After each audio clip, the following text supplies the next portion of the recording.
This morning, I'd like to introduce Dr. Krista LaBruzzo. Dr. LaBruzzo is a graduate of Creighton University. She received her medical degree from the University of Nebraska Medical Center. She completed her fellowship training in addiction medicine after graduating from family medicine residency at the University of Arizona College of Medicine, Phoenix. She has experience in caring for patients with substance use in an inpatient and outpatient setting, as well as collaborating with other providers. uh, with other providers to provide comprehensive care. Her special interests include substance use disorder in pregnancy, expansion of the multidisciplinary medical home, and advocacy and education in regard to addiction medicine. Dr. LaBruzzo is a board-certified family medicine and addiction medicine physician. She is a member of the American College of Academic Addiction Medicine and the American Society of Addiction Medicine. She is currently an assistant professor and faculty physician at the Addiction Recovery Center at Banner University Medical Center in Phoenix, Arizona. And with that, I will turn it over to Dr. LaBruzzo. Awesome. Thanks so much, Kristen. Well, good morning, everyone. Let me open up my PowerPoint and I'll start sharing my screen. Give me one second.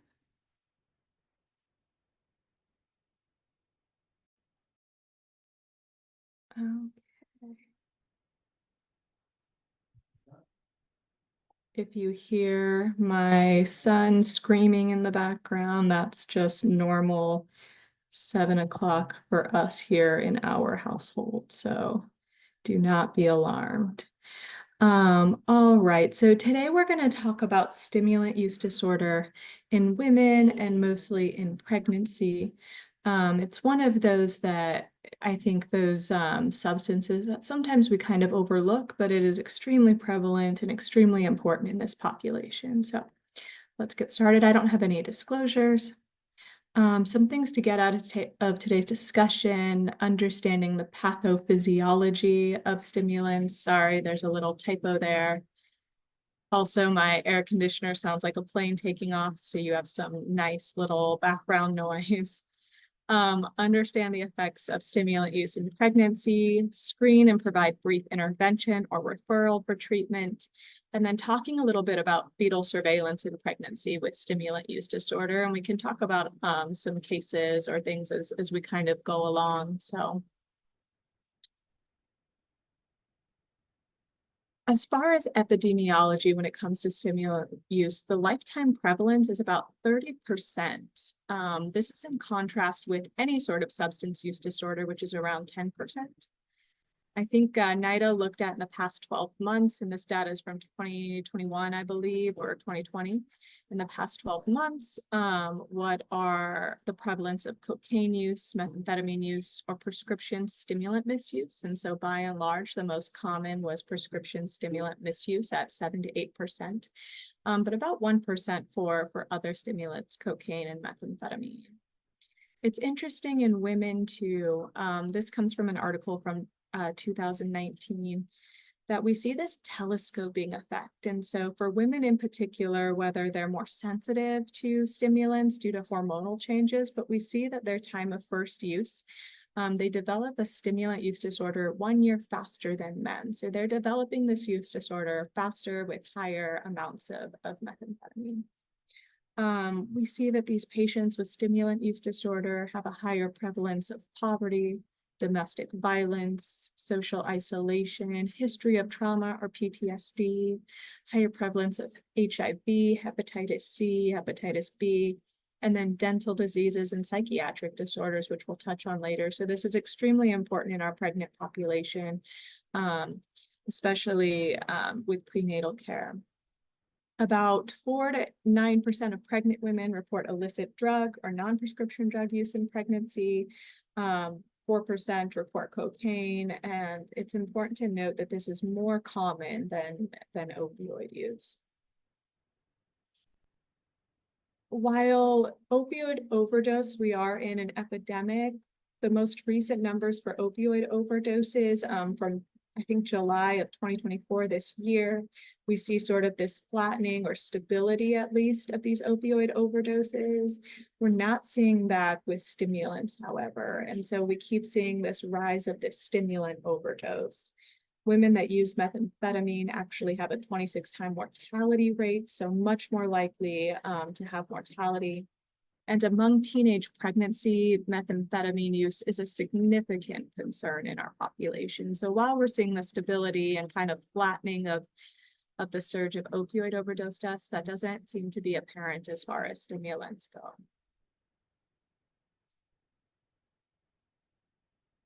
So how do we ask? We have a patient come in, no prenatal care. Let's say it's a 20-year-old. We'll just say G1 for simplicity's sake.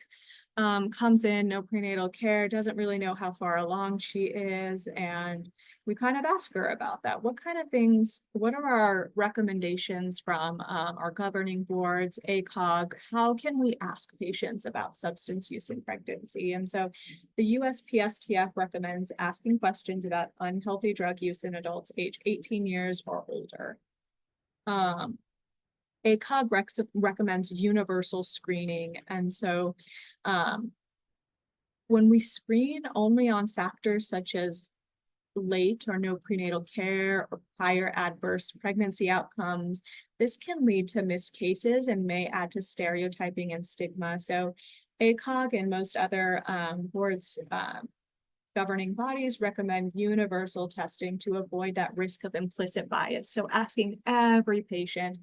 And the easiest way to do that, and one of the best validated screening tools, is called this NIDA one question screen.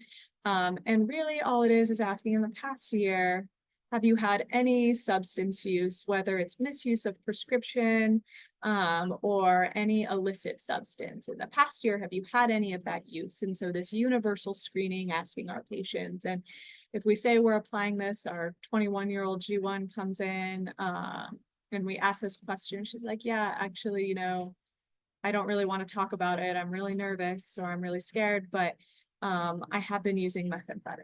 And so asking a little more questions with that, but this across the board, every single patient gets universal screening. So what do we know about the pathophysiology of stimulants? And I'll mostly stick with cocaine and methamphetamine. There are some other stimulants that are a little less common. These are by and large our most common. We've all kind of been taught, especially in medical school, how these substances work. So cocaine, we think, works by it prevents reuptake of our norepinephrine, serotonin, some of those, and epinephrine transmitters to cause this adrenergic response. It's a really short half-life, so about 30 minutes to 2 hours. It peaks really quickly depending on how it's used. It's important to note that intranasal insufflation is the fastest way that people can kind of get that high. And so about 15 minutes, even intravenously, it takes about 3 minutes, and then 1 to 2 minutes if it's smoking based. So starting and smoking are usually the fastest ways to get that sort of high from the medication. And here it says 15 minutes from starting, and I think that's a typo between the IV and the nasal, intranasal. Methamphetamine works in a very similar way, a little bit different.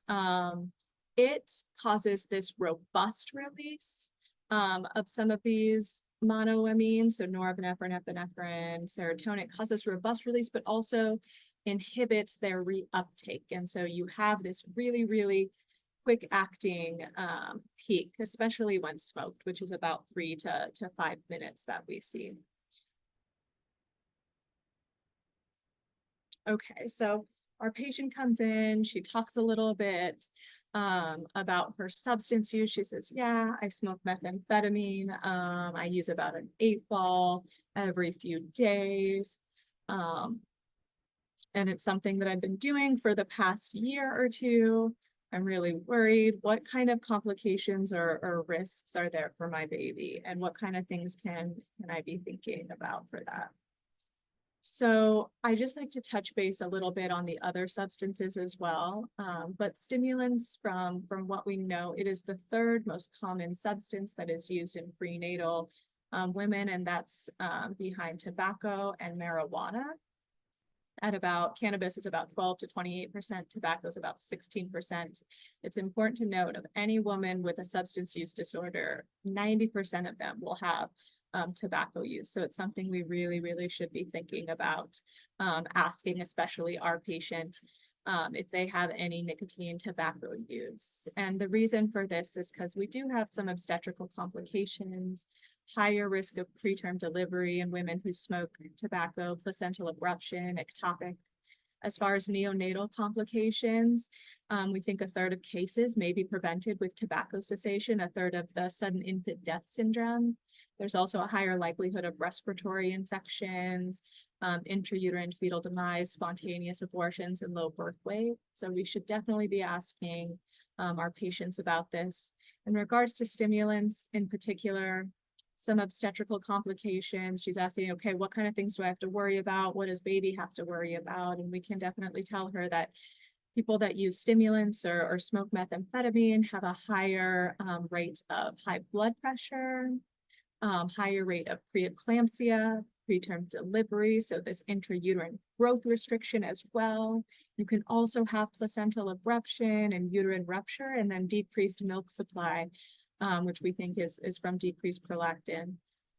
Some things we can look out for baby is low birth weights. There is a slightly higher risk of intrauterine fetal demise, and there are some birth defects that we think can be contributed to methamphetamine use. And usually this has to do with constriction of vasculature. So urinary vascular limb reductions.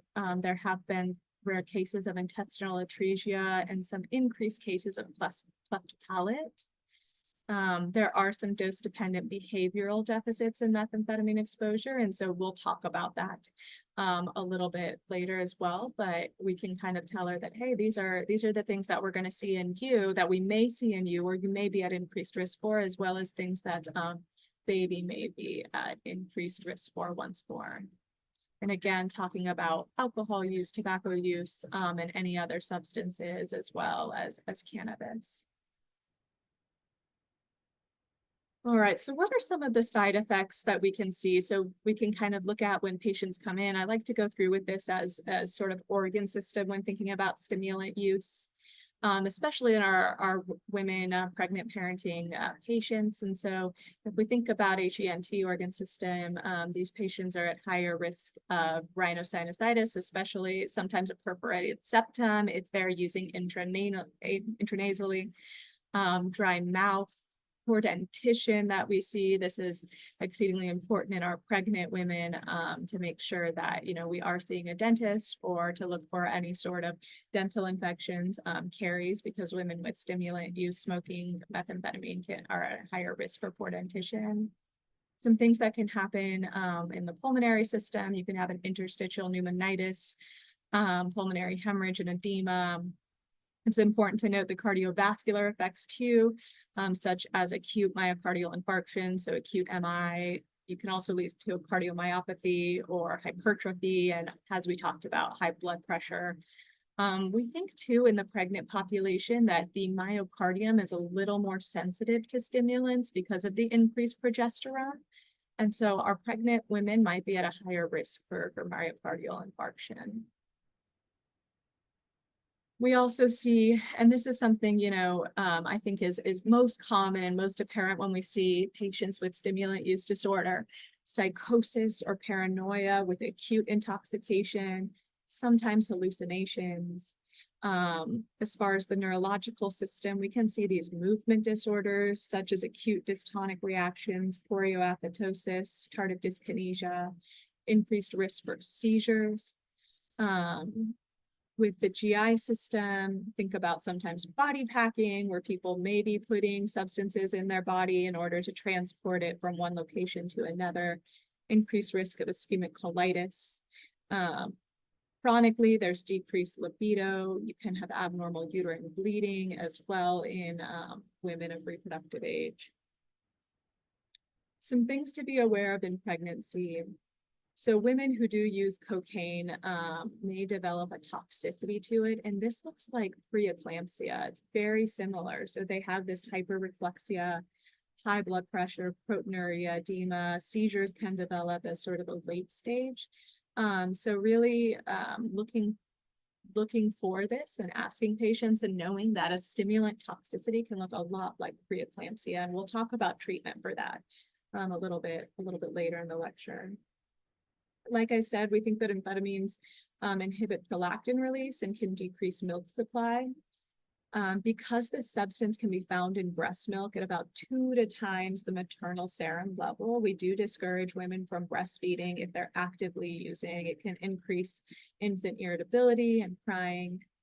Like I said, we think increased progesterone in pregnancy can make the myocardium more sensitive to stimulants, causing an increased risk of MI. So these are things to be aware of when we're talking to moms and letting them know that this is what some of the data has said, to be on the lookout for these symptoms of preeclampsia and high blood pressure. And if they feel like they're having any lower leg swelling, to let us know right away. Okay, so she asked, okay, what are my risks for baby? What are things that I can expect? She's feeling really guilty because she has use, and this happens all too commonly in our population where they feel extremely guilty. We talked about some things that we see neonatally and some of these childhood behavioral effects. So what we've seen from the data, and this is from an article, a couple from 2001 and 2019. So this heavy intrauterine exposure to methamphetamine, and this is greater than 3 days a week. We saw at around 3 to 5 years old that there's increased depression, anxiety, and attention problems. So at this age group, so when you followed these kiddos at around 3 to 5 years old, if they had heavy intrauterine exposure, there was some increased depression, anxiety, and attention problems. This graph over on the left, it looks at the development of the human brain. And so we have these very specific sort of surges in the developing brain with synaptic function, development of our prefrontal cortex, and this myelination and synaptogenesis. And so the big things that we really see happen after birth, and so in the couple months before and after as well, and they're more so guided by sort of this external stimulus. And so things that we see in our kiddos with these milestones, and so sensing and hearing. That's why we say with babies having this really high contrast black and white colors for them to look at in order to develop their visual cortex. And so we see that these external factors are really important in brain development. Talking to babies, letting them hear, see your voice to develop that Broca's area.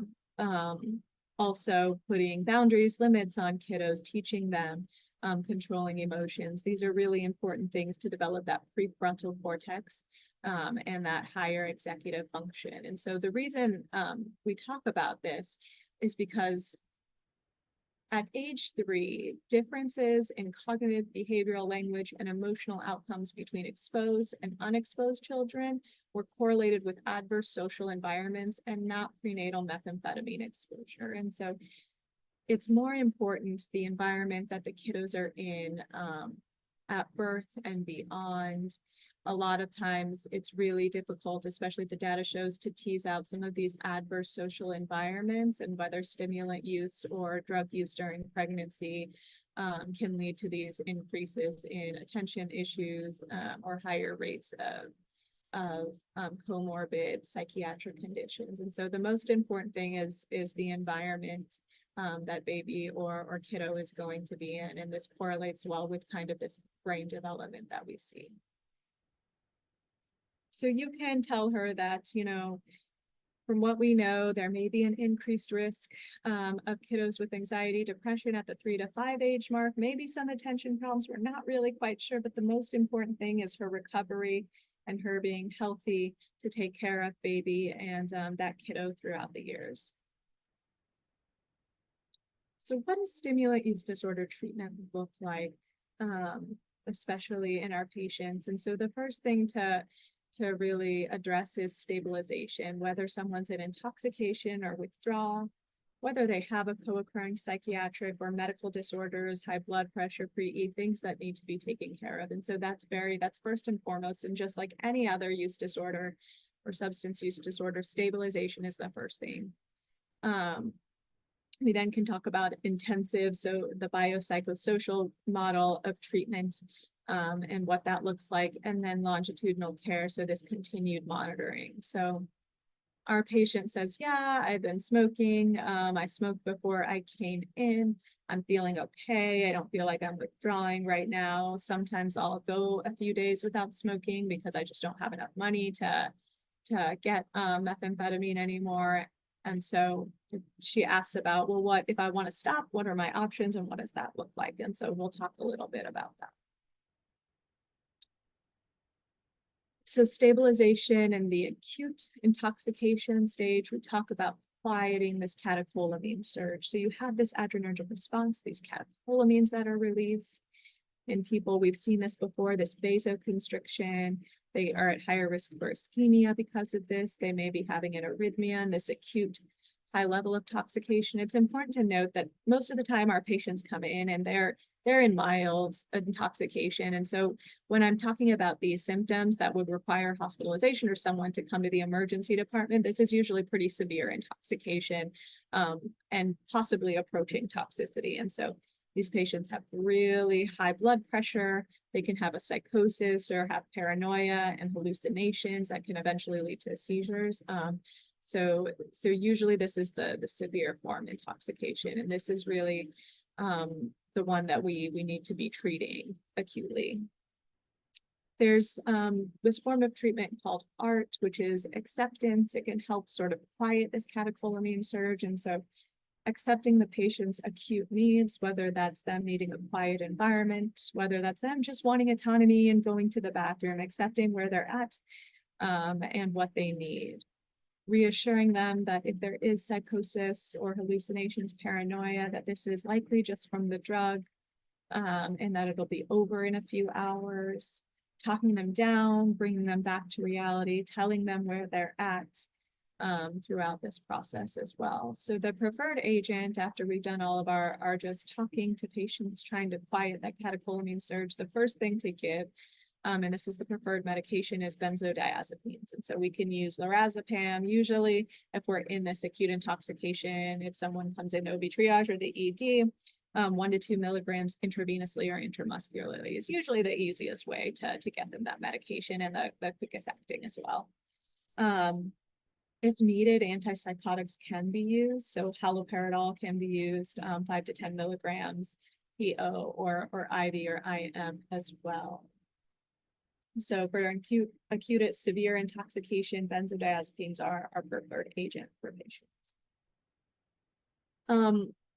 If someone is withdrawing, really withdrawal from stimulants is usually pretty benign. And you'll see this black cat over here just kind of in blankets and likes to be in a quiet, dark place, because that's what we see with our patients. And so there may be some depression, anxiety, difficulty concentrating, hypersomnolence. So these people usually just want to curl up in a ball and go to sleep.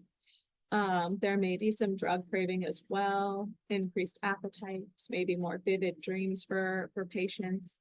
So withdrawal is pretty benign, and the treatment for this is just supportive care, letting them know to get back into a healthy routine, eat a healthy diet, start their prenatal vitamins, because most likely they've been restricting their diet just from that stimulant use. Evaluate them for their mood and suicidal thoughts. There is no effective medication that we've seen in trials when it comes to withdrawal. So it really, really is just supportive care and really monitoring their mood. People with a stimulant use disorder in general, they have a much higher likelihood of co-occurring psychiatric conditions. We see about half have depression, anxiety, a quarter have ADHD, a third have PTSD, and a small percentage have an eating disorder. So our patients that come in, especially our 21-year-old G1 that came in, smokes methamphetamine, she should get a screen for depression. if she's postpartum, a screen for depression, and then a screen for anxiety, as well as this SCOFF is a screening for eating disorders. So all of our patients should be screened for this as well. A little side note about stabilization of high blood pressure in pregnancy. In stimulant use, we see that women are at increased likelihood for high blood pressure, preeclampsia, placental abruption, intrauterine fetal death. So these things we kind of talked about already. We say to avoid unopposed alpha adrenergic tone with beta blockers in acute stimulant intoxication or recent use. So we kind of learned that in medical school, where you don't want to give beta blockers to avoid this unopposed alpha adrenergic response. And so hydralazine or nifedipine are our go-tos when it comes to hypertension with stimulant use in our pregnant population. This is kind of a sidebar and side note. So this is acute chest syndrome, acute coronary syndrome, just in primary care in general. And so all the things we think about, someone comes in with chest pain, and these are guidelines as far from the AHA, cocaine associated chest pain, to give aspirin. Benzodiazepines is your first line of treatment. Morphine, oxygen, nitro, aspirin, all the things we kind of give in acute coronary syndrome, except to use caution with beta blockers due to that unopposed alpha adrenergic stimulation. So they recommend to delay until stimulant use is eliminated. You can consider beta blockers in coronary disease, systolic dysfunction, dysarrhythmia, but your go-to are benzodiazepines, can use phentolamine, and vasodilators such as nitroprusside. And so this is just kind of a side note of what's recommended for cocaine-associated chest pain. It's interesting because there was a meta-analysis from 2019, and it looked at, because when patients come into the hospital and they're like, I have chest pain, we definitely, one of the first things we probably don't ask is, are you using cocaine or methamphetamine? So what we saw was a lot of these patients, we would figure out later that there would be stimulant use, and they had already received a beta blocker. And so what they saw is there's no statistical increase in in-hospital all-cause mortality and in-hospital myocardial infarction in those patients who got beta blockers. So something happens and a woman or a pregnant woman, any woman is having chest pain and gets a beta blocker, it's likely okay if they've had cocaine use. We have pretty good data to say that there wasn't an increase in all-cause mortality. So that's just saying that if someone was given propranolol for their high blood pressure and they had methamphetamine or cocaine use, they're probably going to be okay.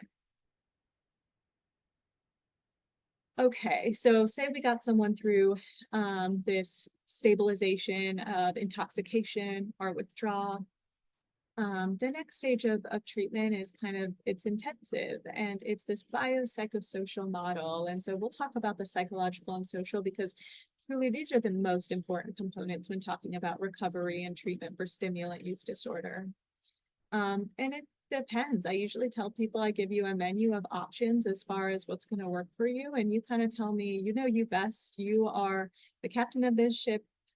You know your life best and what's going to work for you. And so at the highest level is residential treatment. This is someone living in a treatment facility.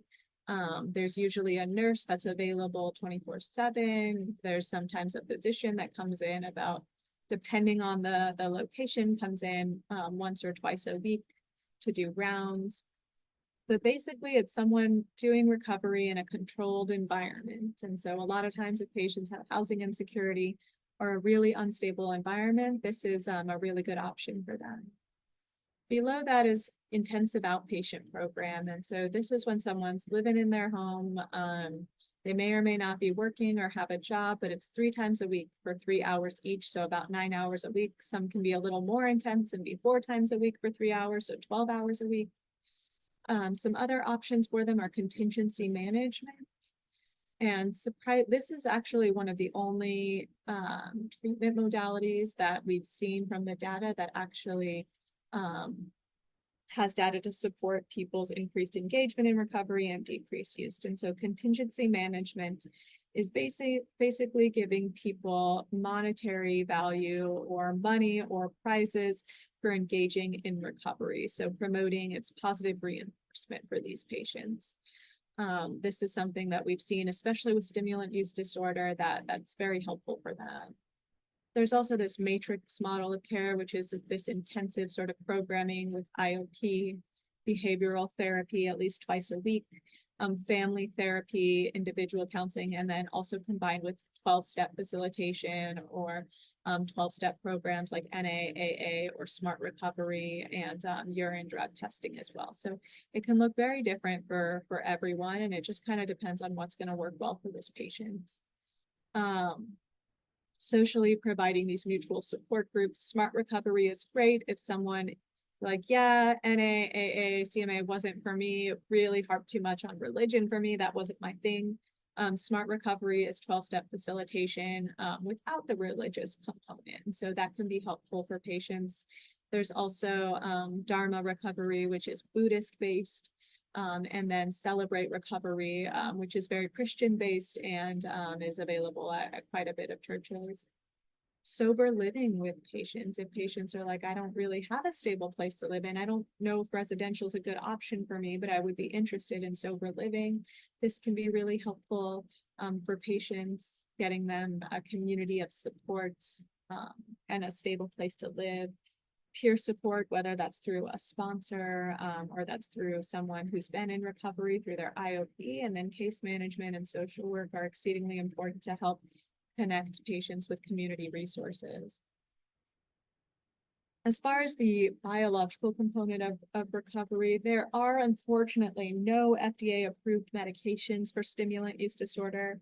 There are some small promising studies. There have been Cochrane reviews of medication trials for stimulant use disorder. And one of them looked at stimulant replacement, and there may be benefit for dexamphetamine and methylphenidate for this population. However, it's super difficult to dose, given we don't quite know the dosage of methamphetamine and the correlation with a prescription.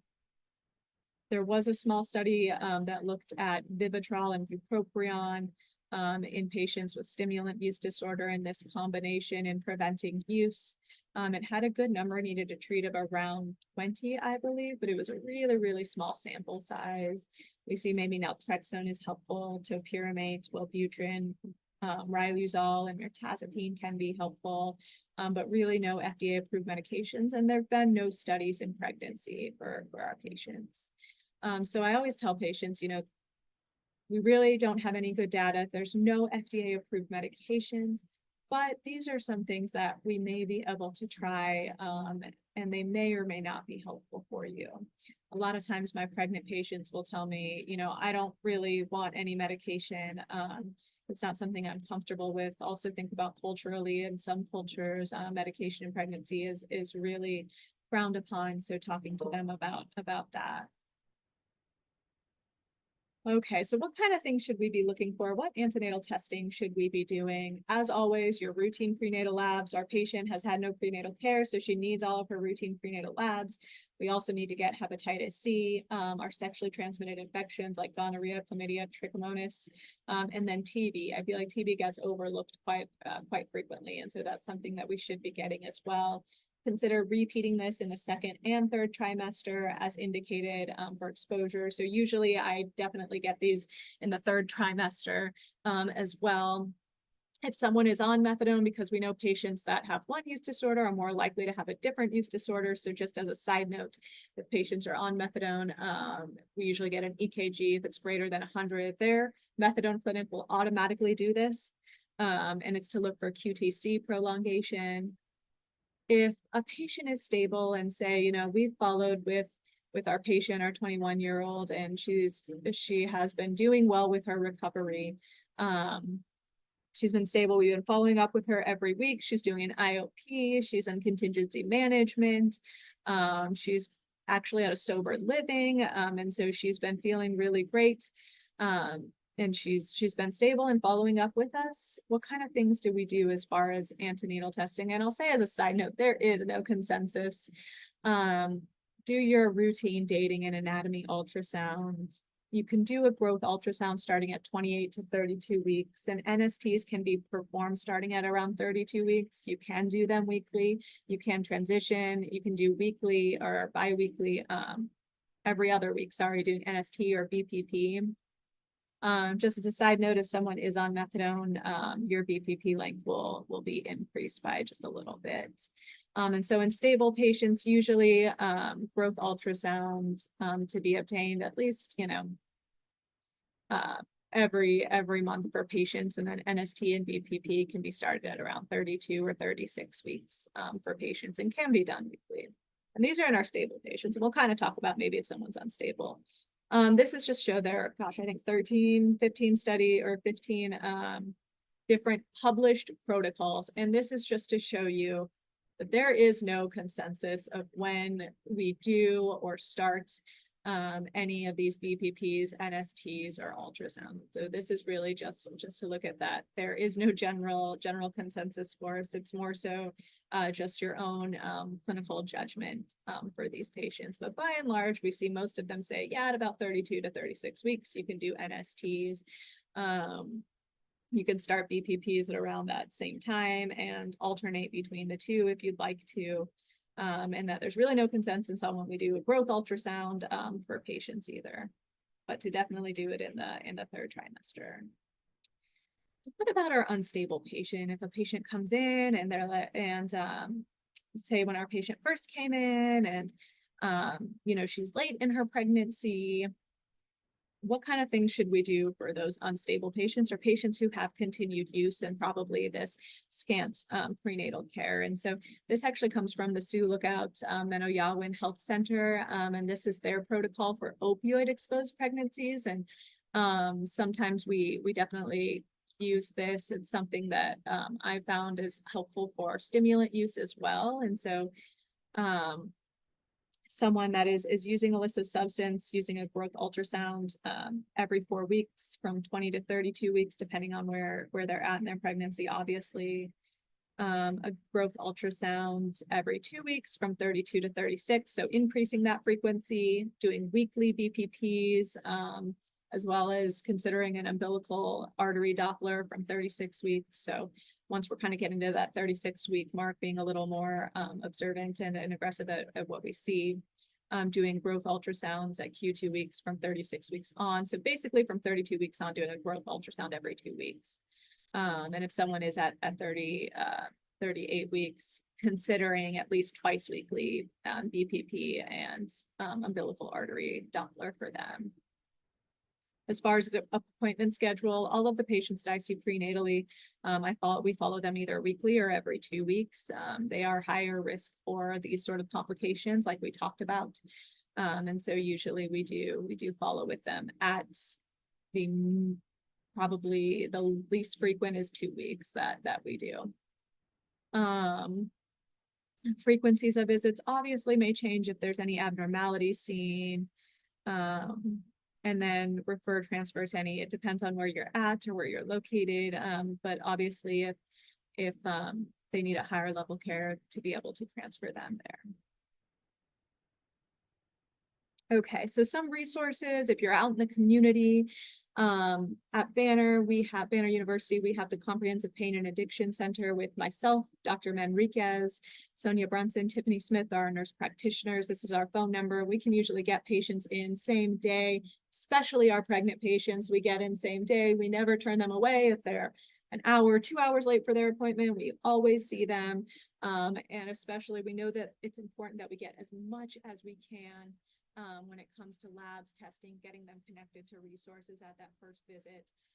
So we definitely do this prenatal care and try and hook them in with maternal fetal medicine as well at our institution, but we also are more than happy to work with other. Dr. LaBruzzo, we're having a hard time hearing you. Oh, is it better if I'm like this? A little bit, but it's still kind of hard. Oh, sorry. Has this been going on the whole time? I'm so sorry. No, it just started. Oh, okay. Oh, better. There we go. Perfect. Okay, great. So at Banner University, we have our clinic. There's also inpatient at Banner University, the toxicology consult service. I will say that our resident clinic The OB resident clinic does an exceptional job of managing patients, especially opioid use disorder or patients with any sort of substance use disorder. But if someone is inpatient, our toxicologists are our experts in the hospital. Banner University, we also have this early out program. This is for opioid, as for neonatal abstinence syndrome, where we coordinate with babies and moms to help get them out of the hospital early and provide this outpatient taper for neonatal abstinence syndrome.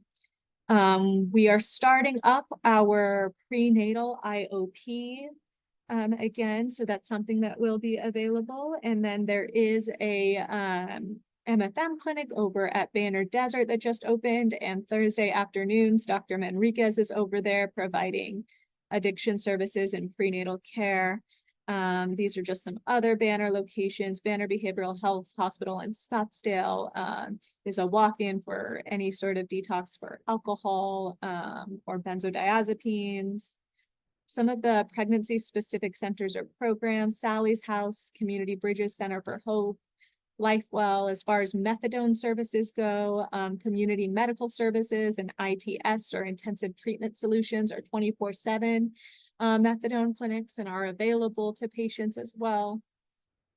So these are some resources out in the community. And as always, if there are ever any questions or concerns or anything, our team is always available for that, especially in our pregnant patients. Okay, so we talked a little bit about our objectives. Does anyone have any questions or cases or anything they'd like to discuss or bring up?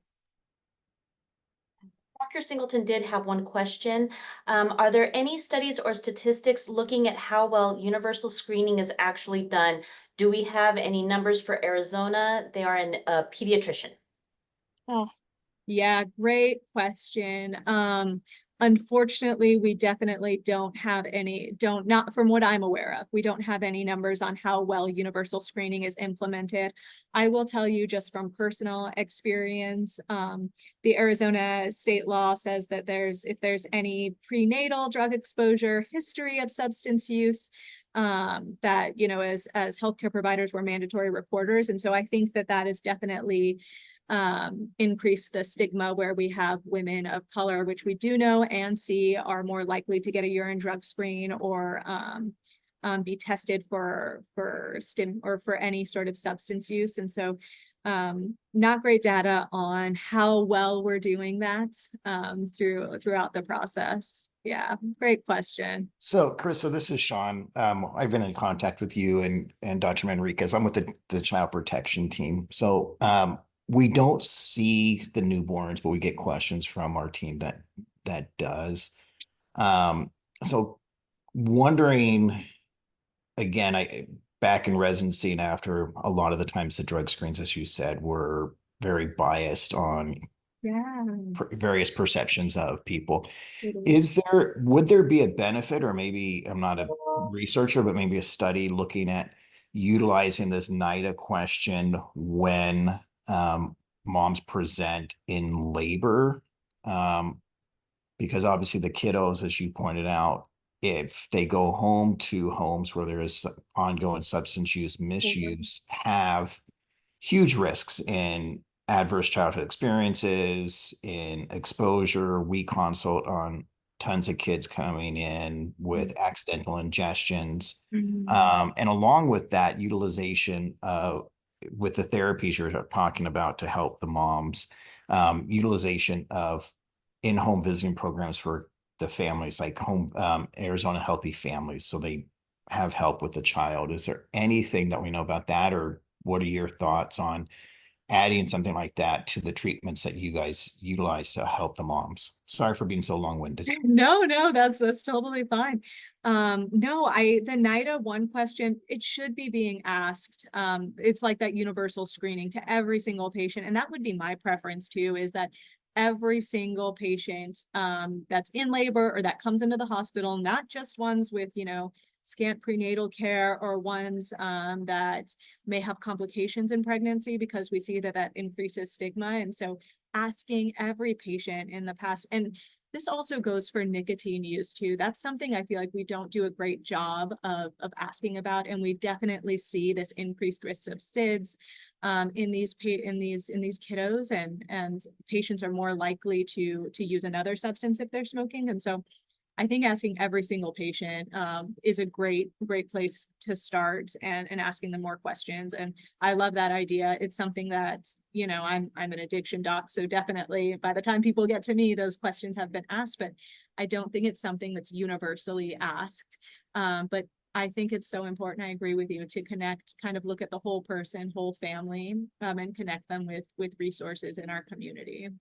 Yeah, and the smoking thing is interesting. I'm actually on a meeting later today with started by Mesa government, because I've seen just so many sudden infant deaths this summer. I mean, huge numbers. You know, so we're trying to look at multiple factors and perhaps a wider region, if not state approach that's more uniform. But yeah, I agree. I don't think anybody, if they ask about drugs, they're not asking about drinking or smoking. Exactly. So Yeah. I think that's an excellent point you brought up. Thank you. Yeah, definitely. It's something we don't do a great job on, because they are legal substances, and so we don't do a great job asking. For sure. I think there were some questions. Okay. Dr. Sunenshine just had a comment saying, don't forget to test for syphilis for all pregnant women, but especially in this population.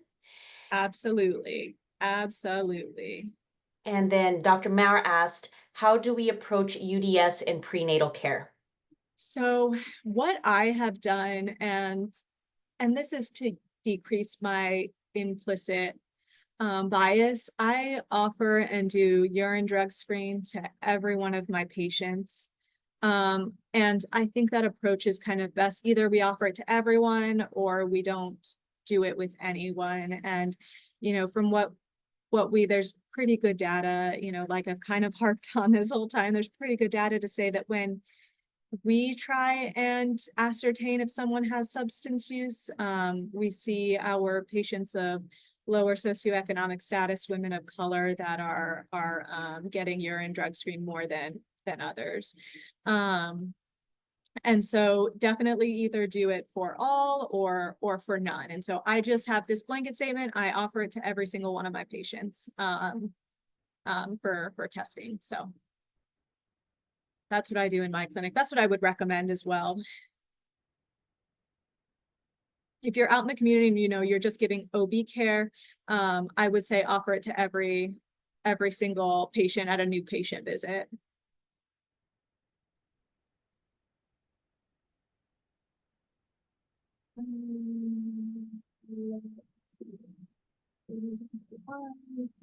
That's Sean Singleton. Awesome. And let's see if there are any more. Perinatal program enrolls NASMS babies on day 1, and they receive community health nurse home visits following discharge, CHN sports. Awesome. That's great. So there's the high risk perinatal program. The HRPP enrolls neonatal abstinence syndrome diagnosed babies on day 1. They receive a community health nurse. That's awesome. Home visits following discharge. So another resource for us in the community. What if they decline these services? As far as neonatal abstinence syndrome, if usually these babies, from what I see, from what happens in our hospital, is babies with neonatal abstinence syndrome usually go to the NICU for us when they're born, especially if they need medication to help with that. And so they don't leave, especially if there's not one of these programs set up where, whether it's Hushabye, our early out, or it looks like this HRPP. Usually, HRPP is contracted with Hushabye and Jacob's Hope. Awesome. So usually if moms do not want to do one of these programs, baby will stay in the hospital or NICU until their treatment is completed.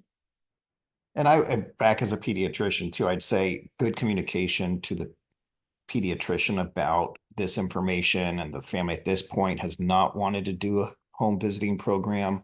Because sometimes the pediatricians can, you know, they have more frequent and longer communication with the families in the first few weeks after delivery. We might be able to, you know, do an upsell of these programs and the benefits too. So that may help increase families taking up the chance of having one of these home visiting programs. Definitely. Definitely.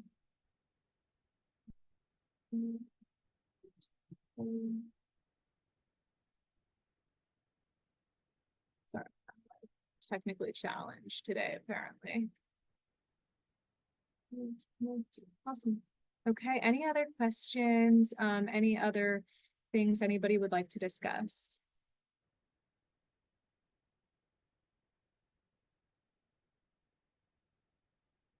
Wow, let me stop sharing.